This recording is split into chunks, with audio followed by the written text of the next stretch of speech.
Lebaran itu hanya tradisi, hanya budaya, semua orang boleh ikutan, tapi tidak semua orang berhak mendapatkan Idul Fitri. Assalamualaikum warahmatullahi wabarakatuh. Bapak-bapak, ibu-ibu, adik-adik, seluruh jamaah, dalam rangka halal bihalal, pertama, perkenankan saya menghaturkan doa. Taqabbalallahu minna wa minkum ajma'in. Ja'alanallahu wa iyyakum minal aidina wal faizin. Mudah-mudahan semua ibadah yang kita laksanakan, khususnya di bulan Ramadan, diterima oleh Allah. Mudah-mudahan kita semua digolongkan menjadi orang-orang yang kembali fitrah. Mudah-mudahan kita tergolong orang-orang yang mendapatkan keselamatan, kemuliaan, dan kebahagiaan dunia akhirat. Mudah-mudahan kita dijadikan hamba-hamba Allah yang senantiasa mendapatkan rahmah, barokah, dan ridhonya. Mudah-mudahan Ramadan yang baru saja kita jalankan di tahun ini menjadi Ramadan yang lebih baik daripada Ramadan-Ramadan sebelumnya. Dan kita juga berdoa memohon kepada Allah, mudah-mudahan kita masih diberi kesempatan untuk berjumpa dengan Ramadan-Ramadan berikutnya. Tapi sampean juga harus siap-siap, siapa tahu Ramadan tahun ini adalah Ramadan yang terakhir bagi sampean. Kalau saya insya Allah masih lama. Para jamaah, kenapa doanya mudah-mudahan ibadahnya diterima Allah? Begini, pernah suatu ketika berkumpul para sahabat-sahabat Nabi yang di situ juga ada sahabat-sahabat utama.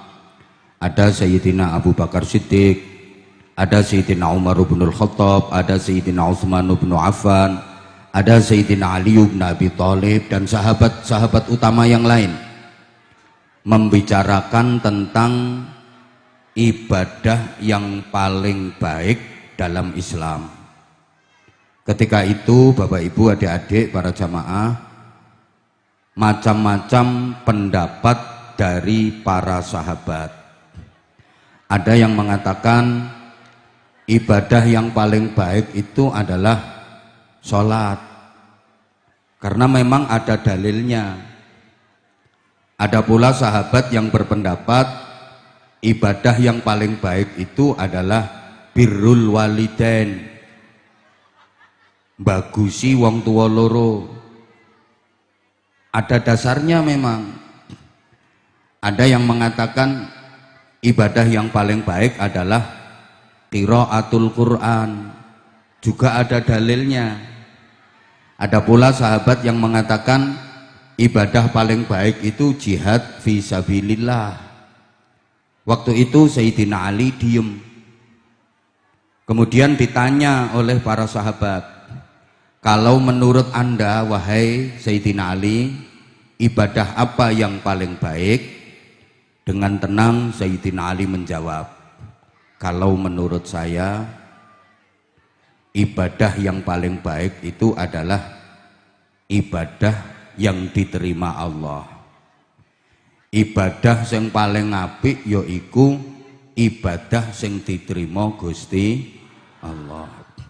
Meskipun ibadah itu sedikit, kalau diterima Allah jauh lebih baik daripada ibadah yang banyak tapi enggak diterima Allah. Padha karo ngeten pertanyaan, bojone sapa Pak sing paling ayu? Jawabane sing paling ayu bojone dhewek. Mergo yen bojone dhewek kuwi diterima cara syariat, cara agama, cara negara. Genajan ayu, kemrusu, cantik, menarik, imut, yahud, kepoe, semluhai, aduhai, bahenol, menol, semo, kembelen, kemontok, kemolek, kinyis, mingis, mentong, moblong, denok, debleng. Neng bojone wong, manuk kacer, dawa gulune, tiwas kemecer, ora roh rasane. Ibadah sing paling apik yaiku ibadah sing diterima. Maka habis menjalani sebulan Ramadan, doanya taqabbalallahu minna wa minkum. Mudah-mudahan Allah menerima amal saya dan amal Anda semua. Alasan kedua, kenapa doanya kok mudah-mudahan ibadahnya diterima? Sebab, maaf, masyarakat desa Pengarasan ngaku orang ngaku wajib ngaku. Wong Pengarasan ini ngaku orang ngaku wajib gelem ngaku. Yen ngelakoni ibadah Ramadan mulai mbiyen sampai Ramadan terakhir kemarin ya wis ngono-ngono kuwi wae, laka-laka. Mulai dulu masih kecil sampai sekarang sudah gerang-gerang. Kalau menjalani ibadah Ramadan ya ming ngono-ngono kuwi.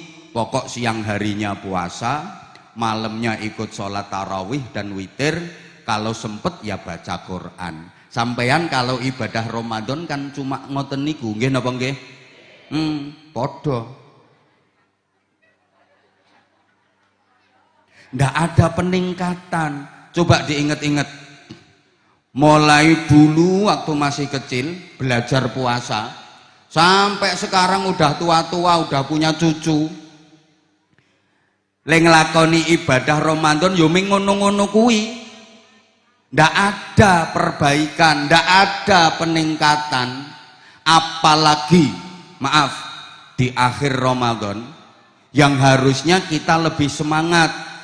Di akhir Ramadan harusnya kita lebih giat, lebih serius untuk menggapai Lailatul Qadar. Karena ibarat pertandingan, hari-hari akhir Ramadan itu memasuki babak final. Kalau pengen menang, jadi juara, dapat piala, hadiah dan penghargaan, harus lebih mempeng, lebih sungguh-sungguh ibadahnya. Tapi kenyataannya warga Pengarasan di akhir Ramadan ibadahnya malah kendor. Nggih napa nggih? Ibu-ibu di akhir Ramadan semangat mana? Ngamal apa ngemol?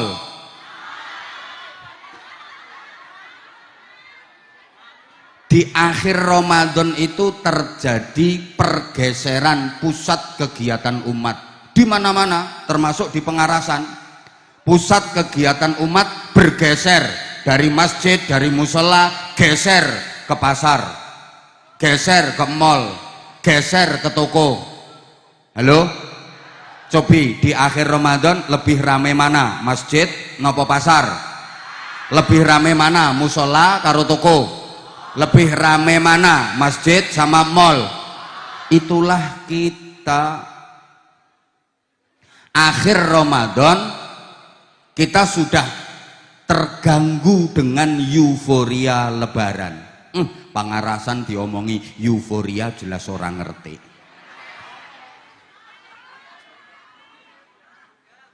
Aneh kadang-kadang kita itu. Persiapan pesta, merayakan kemenangan, padahal gagal. Ndak ikut final kok merayakan kemenangan. Wis mbah paham mbah orang ini. Mula entah bagaimana bentuk ibadahnya, mudah-mudahan diterima Allah. Sehingga para jamaah rahimakumullah, lebaran itu hanya tradisi, siapapun boleh ikutan. Bodho kuwi mung budaya, sapa wae kena melu. Hari raya itu hanya budaya, siapapun boleh ikut, nggak dilarang, silahkan. Tapi tidak semua orang berhak mendapatkan Idul Fitri. Saya ulang, kalau Lebaran itu hanya tradisi, hanya budaya, semua orang boleh ikutan, tapi tidak semua orang berhak mendapatkan Idul Fitri. Kalau Lebaran silahkan, nggak dilarang sama petugas keamanan. Walaupun Ramadan sama sekali nggak pernah puasa, ikut Lebaran silahkan. Monggo, najan Ramadan ora nate poso, melu bodo ning ora tau poso. Kuwi gambarane kaya bapak-bapak nganggo sabuk ning ora katokan.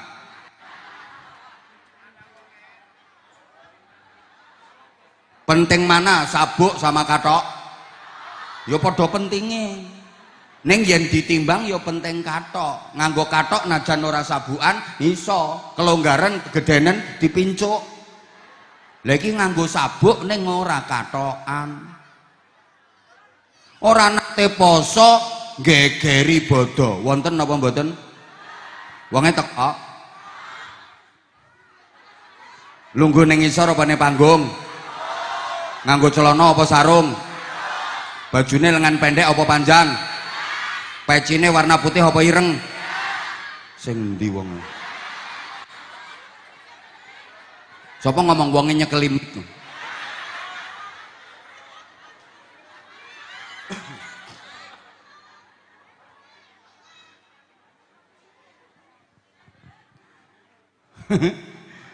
Siapa yang berhak mendapatkan Idul Fitri? Hanya orang-orang yang lulus menjalani proses Ramadan. Tidak semuanya lulus, ada yang gagal. Tandanya kalau Ramadan lulus, diantaranya puasa sampeyan kemarin itu posone uler nopo posone ulo. Ulo sama uler podo-podo poso ning hasile beda. Ulo kuwi senajan poso rampung le poso ndak ada perbaikan, sama sekali tidak berubah. Namanya tetap ulo, rupane tetap ulo, modele tetap ulo, bentuke tetap ulo, prilakune tetap ulo. Karena posone ulo kuwi mengarep melungsungi ganti kulit, awake tambah dawa tambah gede. Ada ibu-ibu pengarasan posone meng poso ulo. Dadi poso kuwi mengarep melungsungi ganti klambi anyar. Awake tambah gede. Puasa Ramadan bukan peningkatan kualitas diri tapi peningkatan berat badan. Sebelum Ramadan berat badannya 55 kg, Ramadan selesai, Lebaran 3 hari berat badannya 76 kg. Ada sekarang orangnya pakai jilbab warna hitam. Posone meng poso ulo. Habis makan sahur nggak persiapan sholat subuh, melungker meleh wong ulo. Wonten mboten? Wonten jilbab ireng.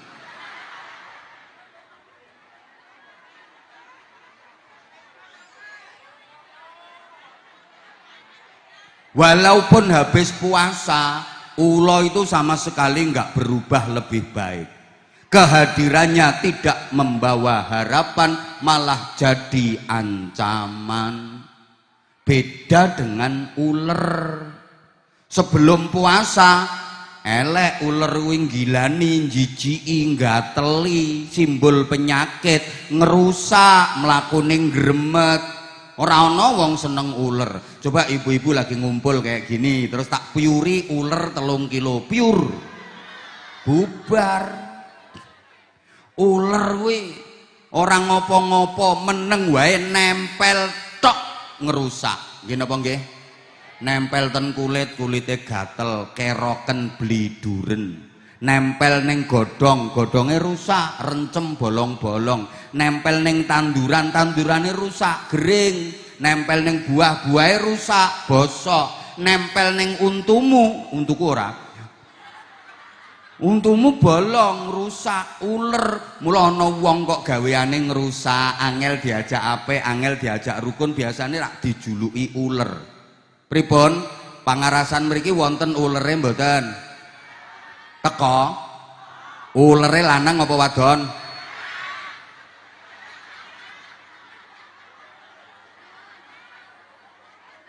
Jamaah tahlil iso bubar gara-gara uler. Muslimatan iso bubar ya gara-gara uler. Majelis taklim iso bubar ya gara-gara. Sekolahan madrasah iso bubar ya gara-gara. Wonten mboten ulere? Tesih urip? Diobati. Mula ular ini selama Ramadan dia berpuasa dengan cara berproses jadi kepompong. Bahasa Inggrisnya the ngentung. Apa cara Tegal? Entung. Nah, entung kuwi poso, ora mangan, ora ngombe, ora rabenan. Nate ngertos entung rabenan? Ora ana wong poso kok. Selesai berproses, keluar dari entung, dia berubah lebih baik. Namanya berubah, wajahnya berubah, bentuknya berubah, gayanya berubah, kelakuannya berubah. Namanya berubah, bukan lagi ular, jadi apa? Kupu. Artinya setelah menjalani proses Ramadan, naik derajatnya. Berubah, tadinya ngerusak ketika masih ular, begitu jadi kupu, subhanallah, manfaat, membantu proses pembuahan. Kembang iso dadi buah, kuwi prosesnya dibantu kupu.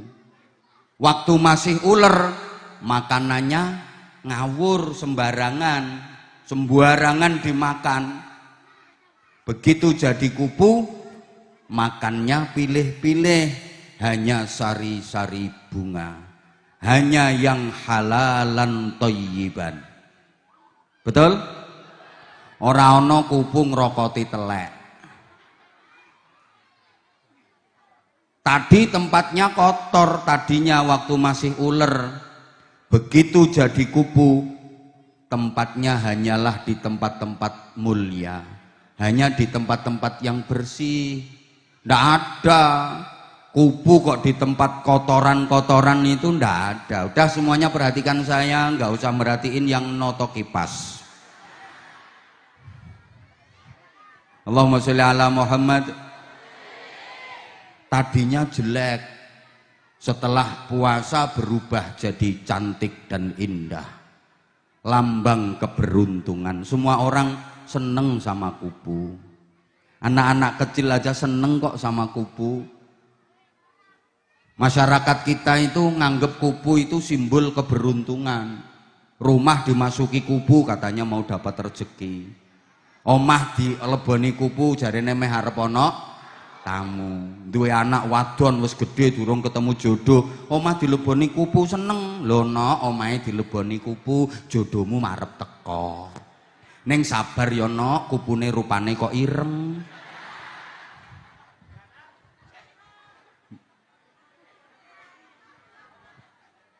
Para jamaah yang saya hormati rahimakumullah, banyak pelajaran yang bisa kita ambil dari madrasah Ramadan.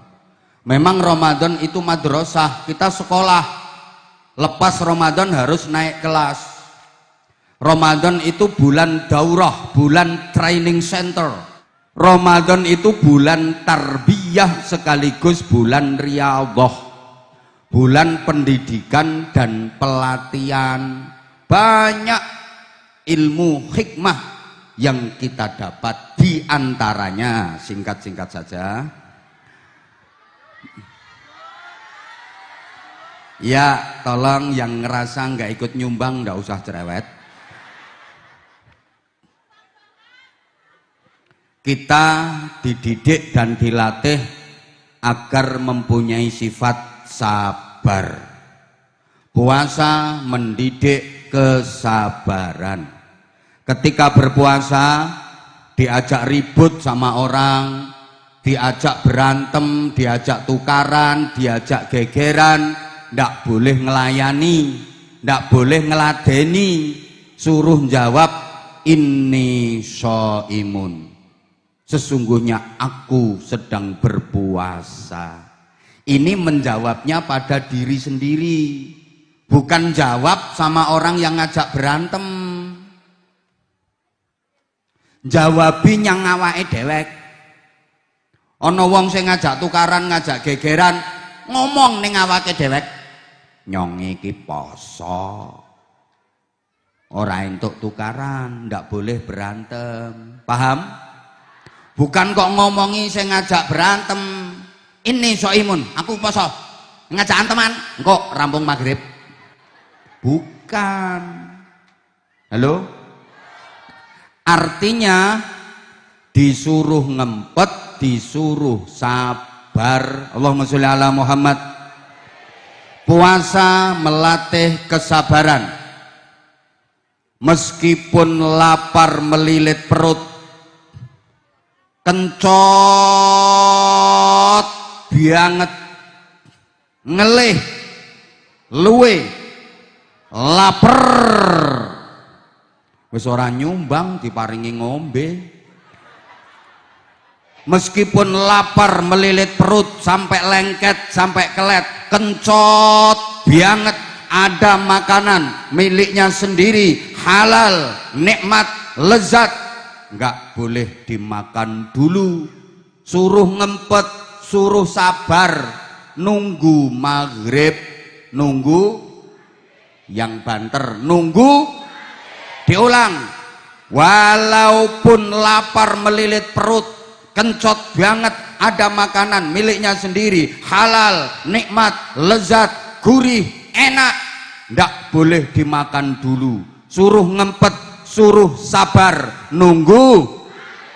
Walaupun haus mencekik leher, kerongkongan kayak terbakar saking hausnya, ada minuman halal miliknya sendiri, seger, nggak boleh diminum dulu. Suruh ngempet, suruh sabar, nunggu. Kepingin berngonoan karo bojone, bojone dhewe halal, tidak boleh berngonoan dulu. Suruh ngampet, suruh sabar, nunggu. Traweh, mosok dudung-dudung maghrib, ayo pak, ya habis traweh tuh yo.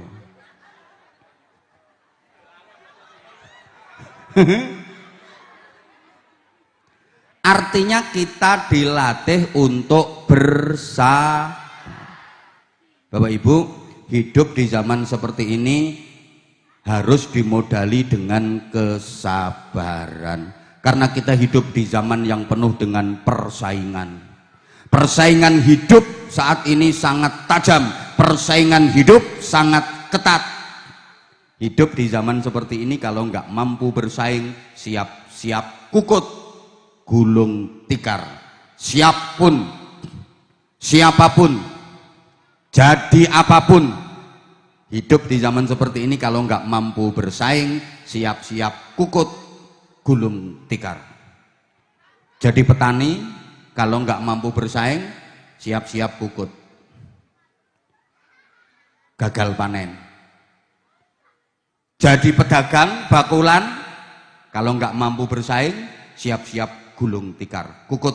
Jangankan untung, yang terjadi malah buntung. Jangankan bati, yang terjadi modalnya malah modal madul.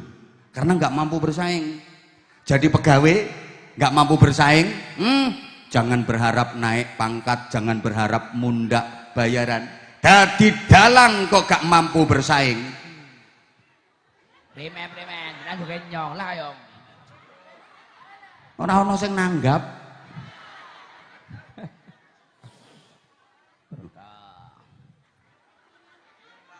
Maaf, jadi kiai kok nggak mampu bersaing. Coba ngomong ora payu.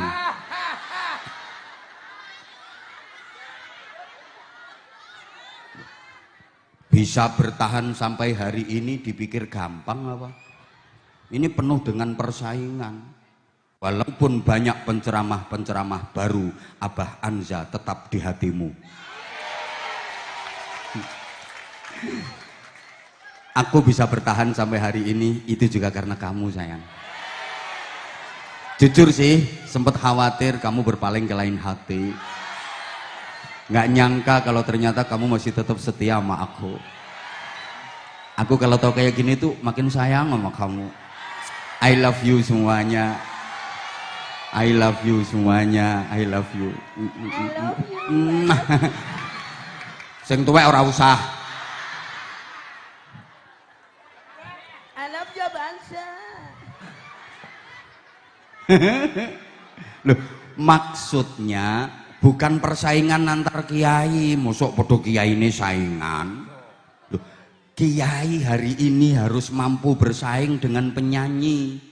Jangan sampai kalah saingan karo penyanyi. Nek penyanyi punya fans, kiai juga harus punya fans. Kalau penyanyi punya penggemar, kiai juga harus punya penggemar. Penyanyi punya followers, kiai juga harus punya followers. Penyanyi punya subscribers, kiai juga harus punya subscribers. Penggemarnya kiai jangan sampai kalah dengan penggemarnya penyanyi. Kalau penyanyi punya acara dangdutan, kiai punya acara pengajian. Jamaah pengajian jangan sampai kalah dengan jamaah dangdutan. Lah kalau jamaah pengajian kalah dengan jamaah dangdutan, ya karena kiainya nggak mampu bersaing. Nggak boleh kalah, meskipun siang hari waktunya kerja, jamaahnya tetap bludak, tetap rapet. Pangarasan dilawan, Pangarasan tetap ramai jamaah pengajiannya, betul? Tapi ya lihat-lihat yang ceramah siapa.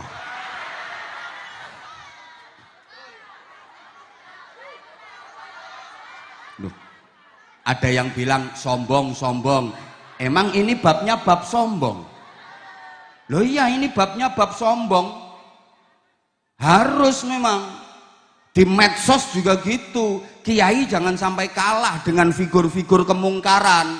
Lah kalau yang menguasai medsos itu figur-figur kemungkaran, yang disebar adalah konten-konten kemungkaran, karena kiainya nggak mampu bersaing. Ngono Bu.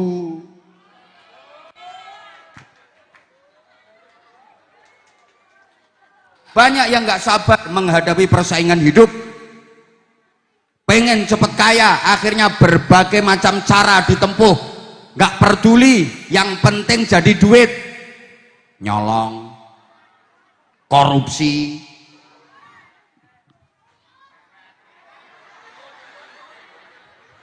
ternak tuyul, renten nganake duit, ngutangi cecak bayare bajul, ngutangi dom bayare cagak listrik, nganti nganak-nganake duit karena nggak sabar menghadapi persaingan hidup. Allahumma sholli ala Muhammad. Para jamaah, kegiatan apapun kalau nggak sabar pasti jadi kacau karena nggak sabar. Jalanan jadi macet, kenapa? Karena para pengguna jalan pada nggak sabar. Tanya Pak Kapolsek kalau nggak percaya. Kenapa jalanan jadi macet? Ya karena para pengguna jalan pada nggak sabar. Kendaraan yang besar mentang-mentang gede, kendaraan yang kecil nggak sadar diri. Kendaraan sing gede mentang-mentang akhirnya ngebeki dalan, sing cilik disempari totot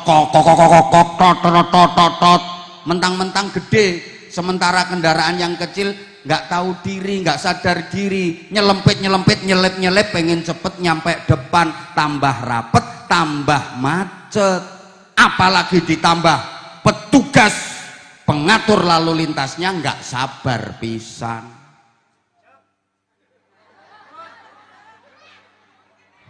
Nggak usah ketawa Pak Kapolsek. Memang tugas polisi paling berat itu mengurai kemacetan. Masya Allah, berat banget. Dan orang no duite.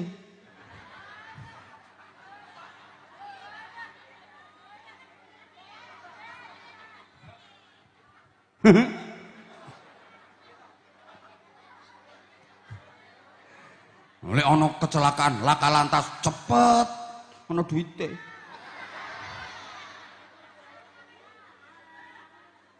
Halo? Halo? Antrian sembako kacau. Kalau para pengantrinya nggak sabar, yang di depan udah habis dapat bagian nggak mau pindah karena pengen double, pengen entuk maneng kayak kelakuanmu kuwi.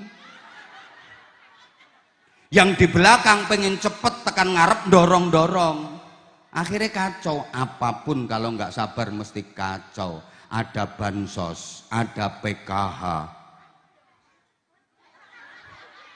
Masyarakat Pangarasan bisa kacau kalau nggak sabar. Apalagi yang ngerasa lebih miskin tapi kok nggak dapet, itu yang lebih kaya kok dapet. Dengan kesabaran manusia menjadi tinggi derajatnya dan diangkat derajatnya oleh Allah Subhanahu wa ta'ala. Allah menciptakan makhluk namanya malaikat, dikasih akal tapi nggak dikasih nafsu. Itu malaikat, punya akal nggak punya nafsu. Allah menciptakan makhluk namanya binatang, kewan niku dikasih nafsu tapi nggak dikasih akal, punya nafsu nggak punya akal.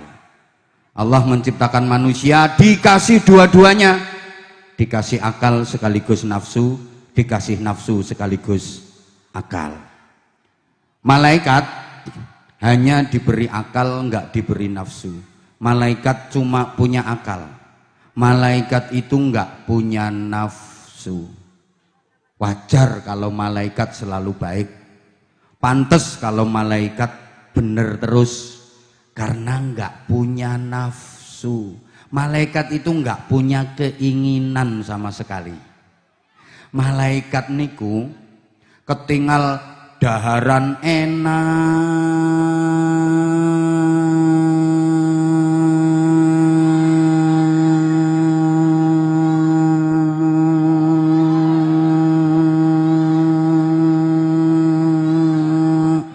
banget, najan ketok panganan kuwi nikmat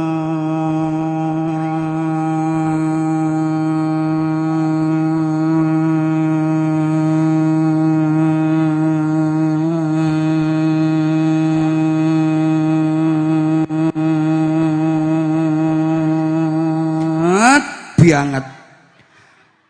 Malaikat ora kemecer, malaikat ora ngiler, biasa karena nggak punya nafsu, nggak ada syahwat, nggak ada keinginan.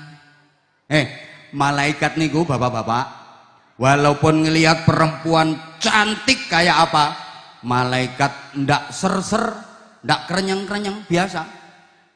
Ketok wong wadon wayu kok kerenyeng-kerenyeng, nah kuwi malaikat sarungan.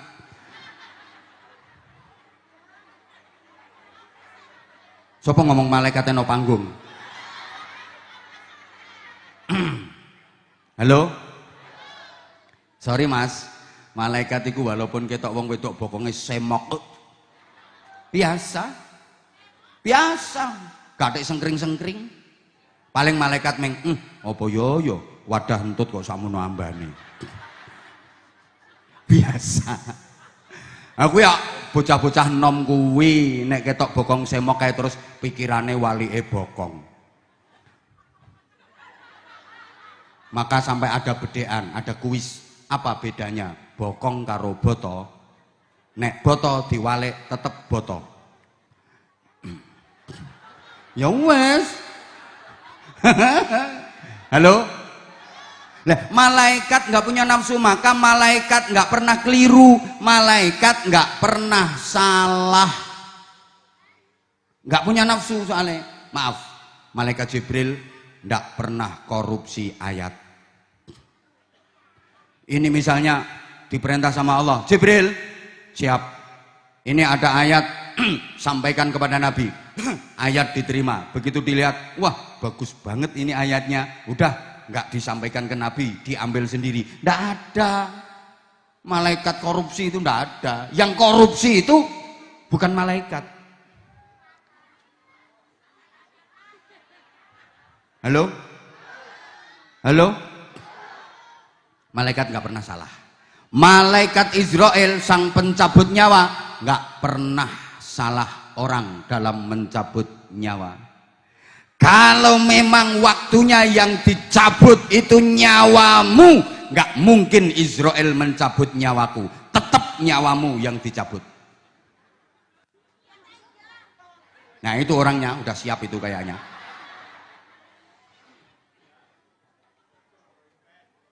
Nggak mungkin salah orang malaikat Israel. Malaikat pembagi rezeki, malaikat Mikael nggak pernah salah alamat membagi rezeki, maka rezeki nggak bakal tertukar. Kalau memang itu rezeki jatahku, nggak mungkin keliru ke kamu, tetap ke aku.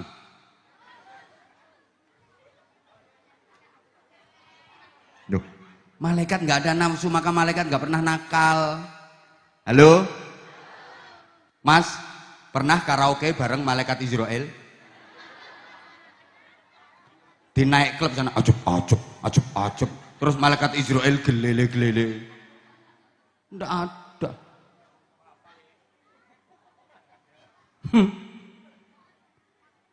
Udah. Binatang hanya diberi nafsu, nggak punya akal. Maka di dunia binatang nggak ada undang-undang, nggak ada aturan. Binatang itu nggak punya akal, punyanya hanya nafsu. Sehingga binatang nggak bisa membedakan mana baik, mana buruk, mana benar, mana salah. Binatang nggak tahu, orang nggak punya akal, mana yang bernilai, mana yang tidak bernilai. Binatang nggak bisa membedakan karena nggak punya akal. Binatang hanya punya nafsu. Maka binatang itu nggak ada rasa malu, dia nggak punya malu, punyanya kemaluan. Jaran keliling kampung, mider desa, ora katokan, gandul, ya ora isen, biasa. Halo, meskipun banyak orang, ono wedhus lanang, kebelet kudu pipis, ora usah golek toilet, pokoknya no pinggir dalan ngadeg ya rampung ya ora cewek mung digobekne. Lah kok ana wong pangarasan. Akeh wong lho kuwi kudu nguyuh ora golek toilet, pinggir dalan ngadeg begagah.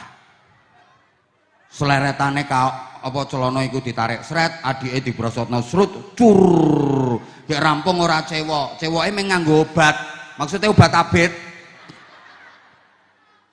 Berarti padha karo ya Allah, karena binatang nggak punya akal, maaf, hanya punya nafsu.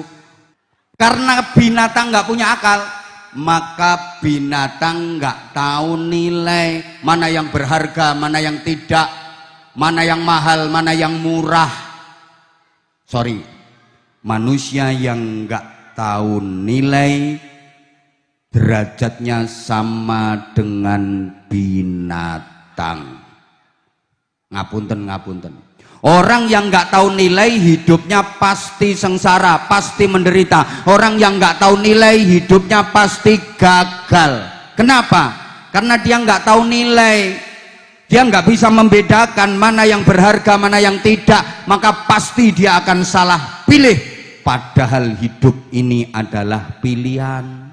Lah orang yang nggak tahu nilai, dia pasti akan salah pilih sehingga hidupnya sengsara, hidupnya menderita, hidupnya gagal. Contoh, tangan kanan sampean pegang berlian segenggam, nilainya 20 miliar. Berlian segenggam, larang, nilainya 20 miliar. Tangan kiri sampean pegang suket segenggam, nilainya 2000. Dua-duanya toke nyang wedhus. Kira-kira Wedhus, wong kene leh ngarani wedhus apa kambing? Wedhus pilih berlian apa pilih suket? Suket apa berlian? Berlian apa suket? Dasar wedhus. Loh, kenapa dia pilih suket? Karena wedhus nggak tahu nilai. Dia nggak bisa membedakan mana yang mahal, mana yang murah. Dia malah pilih suket. Padahal cuma 2.000 tuh harganya, murah banget. Dia nggak pilih berlian yang mahal yang 20 miliar. Karena wedhus nggak tahu nilai. Andaikan wedhus mau cerdas dikit aja, dia pilih berlian, nilainya 20 miliar. Wilamun ditukok ke suket, entuk suket 70 kabupaten. Betul?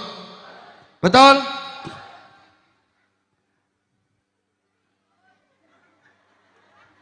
Tuh. Wedhus taunya nafsu. Taunya nafsu perut. Yang penting perutnya wareg, makanya dia pilih rumput.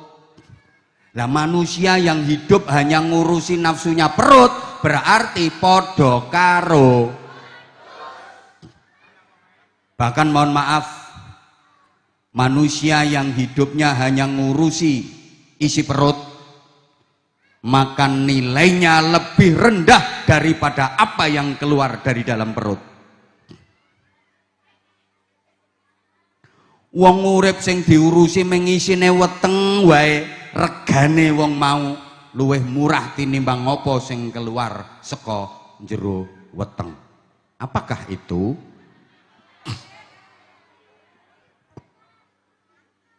Bapak Ibu mohon maaf, andaikan panjenengan tahu nilainya bulan Ramadan, demi Allah panjenengan akan berharap setahun penuh jadi Ramadan semua.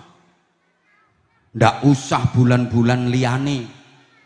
Umpami panjenengan kok ngertos nilaine wulan Ramadan, fadilahe Ramadan, barokahe Ramadan, ganjarane Ramadan, yakin panjenengan nggak mau bulan-bulan selain Ramadan. Setahun 12 bulan jadi Ramadan semua. Bulan 1 Ramadan, bulan 2 Ramadan, bulan 3 Ramadan, bulan 4 Ramadan, bulan 5 Ramadan, bulan 6 Ramadan, bulan 7 Ramadan, bulan 8 Ramadan, bulan 9 Ramadan, bulan 10 Ramadan, bulan 11 Ramadan, bulan 12 Ramadan. Tidak ada bulan-bulan lain.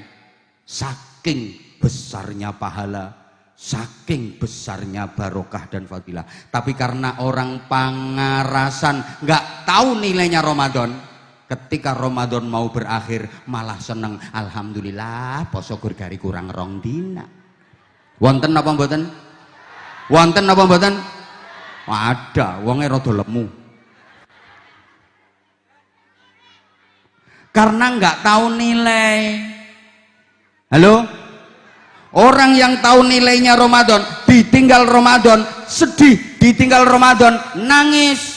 Kenapa? Karena kesempatan untuk mendapatkan pahala besar di tahun ini sudah berlalu. Kesempatan untuk mendapatkan fadilah dan barokah besar di tahun ini sudah lewat.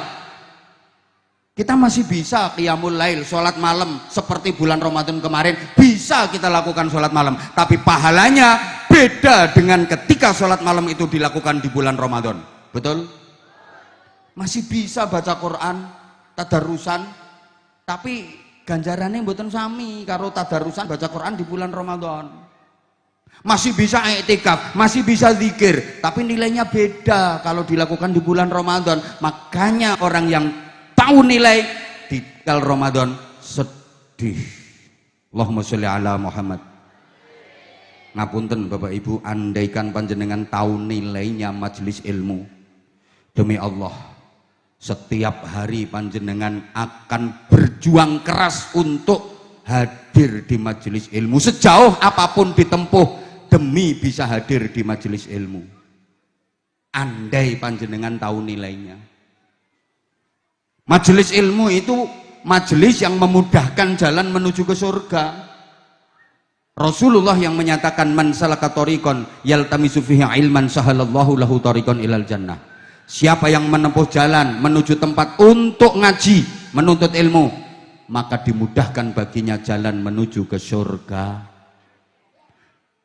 sa'atun fi majlisil ilmi, 1 jam saja di majelis ilmu seperti ini Bapak Ibu, itu khairun min alfi rakaatin, nilainya lebih baik daripada sholat tahajud 1000 rakaat 1 jam. Lah kalau jenengan ini tadi 4 jam, berarti kayak tahajud 4000 rakaat. Andaikan penjenengan tahu nilainya, ada majelis ilmu dimanapun penjenengan uber, penjenengan pengen datang. Tapi karena orang pangarasan nggak tahu nilainya, mau datang ke majelis pengajian, lihat siapa yang ceramah. Pokoknya kalau yang ceramah dia suka, berangkat. Tapi kalau nggak dia suka, nggak berangkat. Ini yo datang, soalnya yang ceramah ki wis apa. Allahumma sholli ala Muhammad. Bapak Ibu para jamaah, mohon maaf, andaikan panjenengan tahu nilainya jamaah sholat subuh, kata Rasulullah, la atauha walau habuan, pasti akan berbondong-bondong mendatangi masjid, mendatangi musola untuk jamaah sholat subuh, meskipun sambil merangkak, walaupun ngesot, walaupun berangkang, ngosek-ngosek kaya iwak ra entuk banyu kae, mangkat ning masjid. Wong semper-semper njaluk dipikul, wong setruk-setruk njaluk diterke nyang masjid nderek jamaah sholat subuh. Umpama ngerti nilaine. Kenembe kalau malaikat diberi akal nggak diberi nafsu, wajar malaikat itu baik, nggak ada nafsunya kok. Wajar kalau malaikat bener nggak punya nafsu. Binatang diberi nafsu nggak diberi akal, pantes kalau binatang itu nggak ada aturan. Kita manusia diberi dua-duanya, ya diberi akal, diberi nafsu sekaligus akal. Maka kalau akal manusia mampu mengendalikan nafsunya, manusia itu bisa lebih hebat daripada malaikat, derajatnya lebih tinggi daripada malaikat. Maka sama-sama di surga nanti malaikat itu tunduk sama manusia, takluk sama manusia, dan siap menjadi pelayan manusia, pembantu manusia. Sampean kisuk lamun sida mlebu swarga, sida apa ora? Sampean kusuk sida manjing swarga apa ora? Lamun sida, malaikat-malaikat itu jadi pembantu sampean. Diperintah apapun nurut. Kat malaikat sini kat, pijitin kat, capek kat, pijitin kat, aku pengen duren kat, ambilkan duren kat, diambilin sama malaikat. Nek sido, lah iya, lu malaikat sadar manusia loh dikasih nafsu kok bisa hebat sehebat itu. Kata malaikat, andaikan kita kaum malaikat ini dikasih nafsu, belum tentu bisa sebaik manusia. Sebaliknya,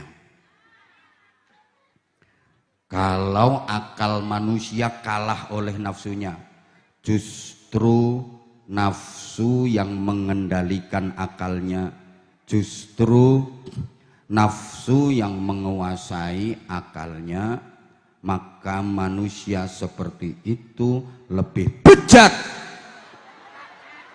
daripada binatang. Kaget yo ben tak sengaja kok. Lo binatang jelek ya pantas, mau binatang nggak punya akal.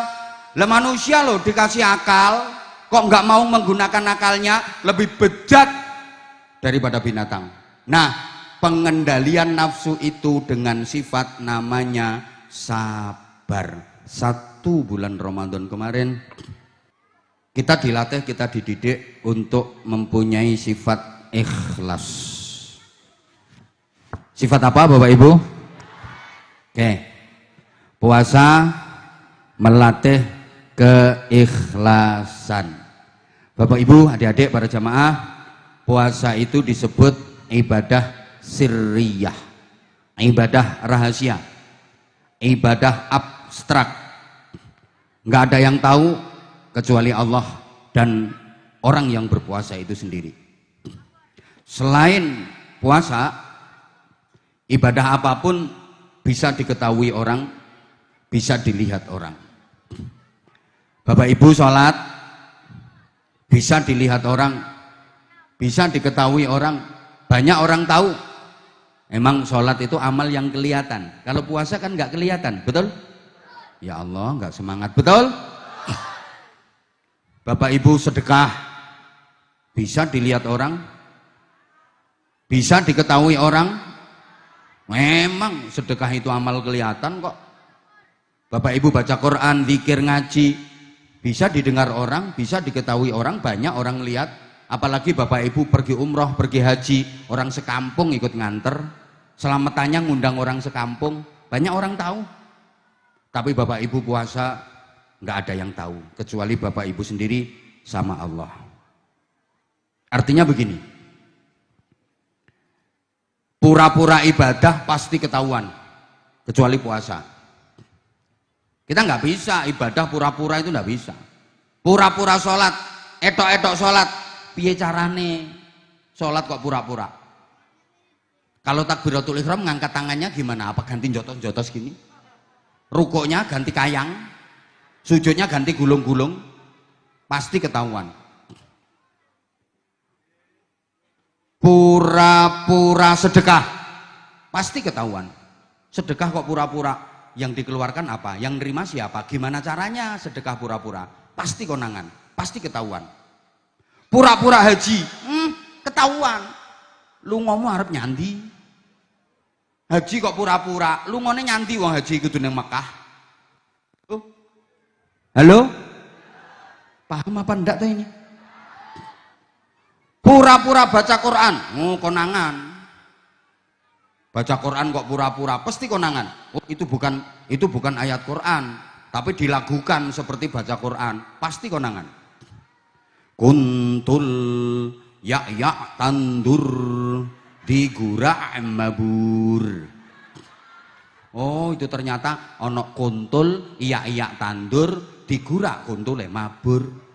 Dibaca koyok maca Quran lagune. Kuntul ya tandur digura mabur. Konangan ketahuan, pasti ketahuan. Kan orang kita itu suka ke Arab-Araban, gaya iso bahasa Arab sithik no. Ana antum. Padahal isone ya meng ana antum khair. Ya khair. Ana antum. Ya khair. Irungmu pesek ya khair. Kamu nggak bangga ya jadi orang Jawa? Lah iya, kenapa kamu harus antum ana ya khair? Islam datang bukan untuk merubah saya jadi ana, Anda jadi anta, ente, kalian jadi antum, ndak. Kita bisa berislam ala Jawa kok. Ngopo ngisen dadi wong Jawa? Isen sampean dadi wong Jawa? Malu sampean wong Jawa? Lah iya, irungmu pesek ada ya khair.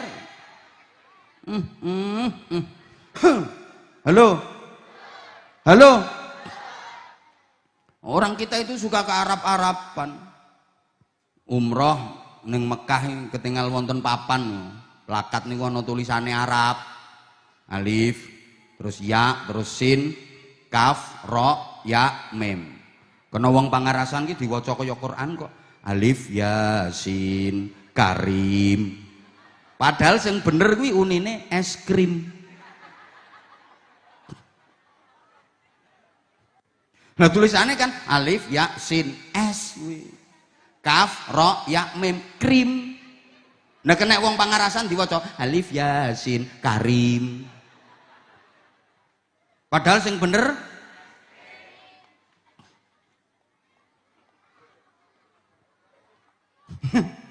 halo. Tapi kalau pura-pura puasa ora bakal konangan. Bisa. Tak ulangi. Kayak kulino ketok. Keluar dari rumah, sebelum keluar, lambene Rika diusapi nganti garing. Nek perlu diparingi upil sithik-sithik. Ben kaya ngupil-ngupil ngono lambemu. Lah metu teko omah, macae lemes.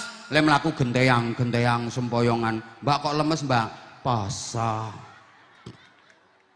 ndak bakal konangan. Maksud saya begini, duh ora cukup iki waktune. Ibadah apapun selain puasa bisa dinilai manusia. Allahumma sholli ala Muhammad.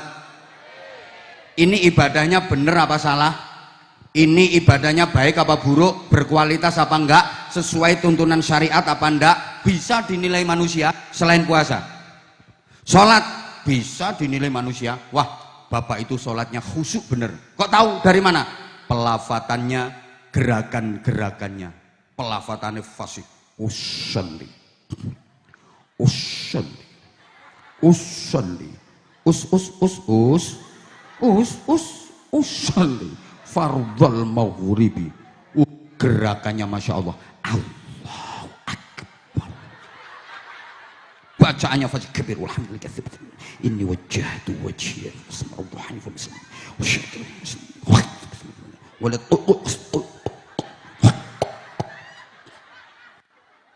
khusyuk itu bapak. Rukuknya lama. Sejam setengah. Sujud top sekali nyosop batuk mentol 3. Nah kalau masih itu sholatnya ndak khusyuk. Lawa sholatnya ngawur sembarangan, kayak cepet banget. Allahu Akbar. Entul-entul jadi dulik-gulik endut-endut. Tangi cerekal yo entul-entul jadi dulik-gulik endut-endut. Cerekal maneh entul jadi endut. Entul-entul jadi dulik-gulik endut-endut. Salame gobek-gobek. Bisa kok dinilai. Sedekah bisa dinilai orang. Wah, itu Pak Kepala Desa hadir beliau. Mana Pak Kepala Desa? Pak Kepala Desa itu benar-benar ahli sedekah. Kok tahu dari mana? Setiap ketemu kiai pasti nyangoni.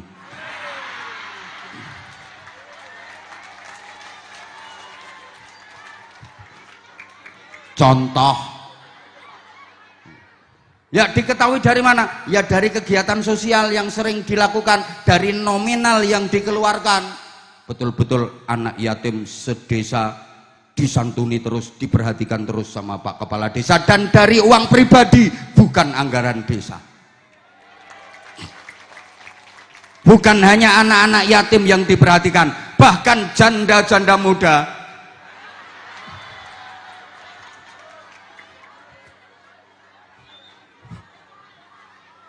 Benar-benar diperhatikan sama Pak Kepala Desa. Terkenal ahli sedekah, bisa dinilai gitu loh. Nah itu ada orang kaya pelit itu. Lah kok bisa dinilai? Orang dia nggak pernah bikin kegiatan sosial. Ada masjid dibangun dia juga nggak nyumbang, ada pesantren dibangun dia juga nggak nyumbang, ada anak-anak yatim dia juga nggak perhatian. Pelit itu bisa dinilai. Ngaji kayak gini bisa dinilai. Saya bisa menilai mana yang hadir di sini benar-benar niat ngaji, mana yang sekedar pengen tahu dari dekat Abah Anza. Kalau benar-benar niat ngaji, udah dari tadi dengerin, merhatiin, disimak, difahami, niat mau diamalkan, kelihatan serius. Tapi kalau hanya sekedar pengen deket sama aku, iya sih dari tadi dia merhatiin aku, tapi bukannya dengerin kata-kata aku, dia malah membayangkan jadi istri aku. Ada sekarang orangnya pakai jilbab warna coklat. GR kok tinteni ket sadurunge duhur. Halo? Halo? Bisa dinilai. Maaf. Orang haji itu pun bisa dinilai mana yang mabrur, mana yang tidak mabrur, karena memang ada tandanya. Dari mana? Dari perubahan sikap dan perilaku antara sebelum dan sesudah haji. Ada perubahan signifikan ke arah yang lebih baik, jauh lebih baik sesudah haji daripada sebelumnya. Itu tandanya mabrur. Dulu sebelum haji nggak pernah sholat jamaah, pulang haji rajin jamaahnya. Dulu sebelum haji pelit banget. Kaya donyane akeh ning didekep dhewe, sedulure tangga-tanggane ora eruh rasane babar pisan, ora diparingi weruh rasane babar pisan. Saking pelite, entut wae diwadahi botol, disedot meneh. Saking pelite, le syukuran selametan ki gawe berkati cilik, sego meng sak sendok, adune mie kreting sak jumput, lawuhe telur puyuh disigar dadi papat. Saking pelite pulang haji dadi lomo, slametani berkate wadah drum. Itu berarti mabrur. Halo? Halo? Mbah paham mbah ora iki. Ada ibu-ibu dulu sebelum haji itu angkuh. Sombong, kayak dikit aja sombongnya, Masya Allah. Mau ke pasar ketemu tangga, ketemu tetangga disapa. Mau kemana bu? Itu nggak jawab, malah melengos. Ambek jentit. Gile melaku lembiane didawak-dawake mamerke gelange krimping. Ada apa enggak? Ono, wonge rada lemu. Tahu lah. Pulang haji jadi ajer, sareh, sumeh, serawung, nyedulur, membaur, gerapyak, semana. Itu tandanya mabrur. Ada kok tanda-tandanya. Tapi kalau puasa, gimana mau menilai? Ayo. Wah, itu bapak-bapak itu ahli puasa. Kok tahu dari mana? Lah tubuhnya kurus banget. Lah apa iya orang kurus ahli puasa? Itu kurusnya bukan karena puasa, itu karena gizi buruk. Cacingan kok. Lah kalau yang puasa itu tandanya kurus, kasihan yang kayak Pak Lurah, gemuk, berarti enggak pernah puasa. Pas, sak dalange pisan kuwi. Halo? Wah, ibu-ibu itu ahli puasa. Lo kok tahu dari mana? Lihat itu, jalannya mereng-mereng. Itu bukan karena ahli puasa, tengkengen. Nah itu puasa terus itu, kok tahu? Lah ngeludah terus, kekjuk. Sariawan. Gitu loh. Sampai Allah menyatakan as-saumu li wa ana ajibihi. Puasa itu untukku, aku yang membalasnya. Pahalanya aja privasi. Malaikat nggak tahu, nabi nggak ada yang tahu, hanya Allah yang tahu. Kita dididik tentang nilai keikhlasan. Di antara tanda ikhlas itu nggak pengen kedengaran orang, nggak pengen kelihatan orang. Itu ikhlas. Walaupun jasanya besar, nggak harus diperdengarkan, nggak harus diperlihatkan. Faham? Kayak besi bangunan, bangunan itu pasti ada besinya. Jasanya besar, bangunan bisa berdiri, bisa kokoh, bisa kuat, jasanya besi. Tapi besi nggak pengen memperlihatkan diri. Orang sudah tahu kok jasanya besi, itu ikhlas. Saya ada jantungnya, kerja terus jantung saya memompa darah ke seluruh organ tubuh saya. Saya berdiri, saya duduk, saya tidur, jantung saya kerja. Walaupun jantung jasanya besar, dia nggak pengen memperlihatkan diri. Misalnya jantung merasa punya jasa besar, pengen memperlihatkan diri, manggon neng bathuk. Paru-paru punya jasa, pengen memperlihatkan diri, ketok manggon neng bokong. Rupa-rupa wong. Paham? Maaf, seperti maaf alat kelaminnya bapak-bapak. Itu jasanya besar. Orang yang hadir sekian banyak ini hasil karyanya dia. Tapi dia nggak mau menampakkan diri. Kelihatan sedikit langsung mendelep. Orang sudah tahu kok karyanya dia. Itu ikhlas. Halo? Ibu bapak, ikhlas itu maaf. Kayak bapak ibu kalau mau ke toilet, mau BAB, buang air besar. Bahasa Inggrisnya the singing. Missing. Bapak ibu bisa merahasiakan amal itu. Jangan sampai kedengaran orang, jangan sampai kelihatan orang. Mau berangkat juga nggak bikin pengumuman. Ono wong arep ngising gawe pengumuman. Pengumuman nanti malam jam 7 saya akan ngising. Nggak ada. Itu amal rahasia, itu ikhlas. Ojo nganti krungu wong, ojo nganti kelihatan orang. Begitu berangkat masuk ke toilet, diem-diem. Pintu ditutup rapat, jangan sampai ada lubang yang bisa dilihat dari luar. Ditutup, bahkan kadang pintu nggak ono kancinge. Pintu ra ono kancinge, gujengi nganggo tangan. Nek perlu nganggo sikil dicengkal. Jangan sampai kelihatan orang. Halo? dipelorot katoknya, duduk posisi siap, langsung keran air dibuka. Supaya apa? Supaya keras bunyi airnya, gerejek dan aman, tidak terdengar bunyi pret prokotok-kotok, pret prokotok-kotok. Itu jangan sampai kedengaran orang, jangan sampai kelihatan orang. Walaupun keluarnya alot, habis makan jambu kluthuk, jangan sampai keluar suaranya. Lengeden ojo nganti metu suarane.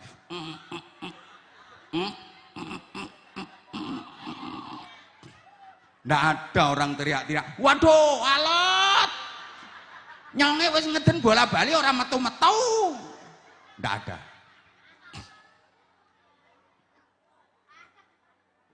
Itu ikhlas itu. Bahkan setelah selesai cewek bersih rapi katoan keluar, tetap dirahasiakan amal itu, nggak diceritakan ke orang lain. Ora ono wong rampung ngising dikandak-kandake wong. Mbak, aku mau metu rolas, Mbak. Ngisingku metu rolas, sing 8 dawa-dawa, sing 4 merengkel-merengkel ndek ngono, Mbak. Ora ono. Orang gila itu namanya. Wong edian kuwi. Nono wong ngamal kok dikandak-kandake wong. Kae musala kae keramike nyonge kabeh kae. Kuwi padha karo wong ngising gawe pengumuman. Ihdinas siratal mustaqim, siratal ladzina an'amta 'alaihim ghairil maghdubi 'alaihim waladdallin. Rabbi firli wa liwalidayya wa lil mu'minina amin ya rabbal alamin. Allahumma shalli ala sayyidina Muhammadin wa ala alihi wa sallim radhiyallahu tabaraka wa ta'ala kulli sahabati rasulillahi ajma'in. Walhamdulillahi rabbil alamin. Allahumma ja'al jam'ana jam'an marhuma wa tafarruqana min ba'dihi tafarruqan ma'suma. Allahumma ja'alna minas su'ada'il maqbulin wa la taj'alna minal ashqiya'il mardudin. Allahumma ja'alna minal 'aidin al-faizin as-salimin al-ghanimin al-aminin. Allahumma sallimna wa sallim dinana wa sallim dunyana wa sallim akhiratana wa la tusallit waqtana za'i imanana wa la tusallit alaina man la yakhafuka wa la yarhamuna warzuqna khaira dunya wal akhirah innaka ala kulli syai'in qadir wa bil ijabati jadir. Rabbana atina fid dunya hasanah wa fil akhirati hasanatan wa qina adzabannar wa qina adzabannar wa qina adzabannar wa adkhilnal jannata ma'al abrar bi rahmatika wa fadlika ya azizu ya ghaffar ya halim ya sattar ya rabbal alamin. Jazallahu anna sayyidina Muhammadan sallallahu alaihi wasallam ma huwa ahluh bi fadli subhana rabbika rabbil izzati amma yasifun wa salamun alal mursalin walhamdulillahi rabbil alamin.